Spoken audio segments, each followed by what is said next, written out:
जाम नवाज़ अली में एहसास कफ़ालत सेंटर ते मुस्तहक़ औरतुनि जी रक़म मां वॾे पैमाने ते कटौती।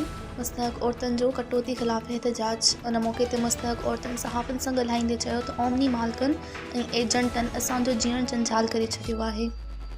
रिश्वत न ॾियण जी एवज़ डिवाइस न हलण जो बहानो ॼाणाए रक़म हड़प कई थी वञे।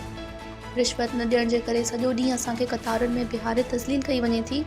उन्हनि जो त पाणी वग़ैरह बि पीअण लाइ नाहे मिलंदो। उन्हनि वधीक चयो त जेका बि मुस्तहक़ औरत ओमनी मालिक या एजेंटनि खे 2 खां 3 हज़ार रुपया रिश्वत ॾींदी त उन खे फ़ौरन वज़ीफ़े जी रक़म ॾिनी वञे थी।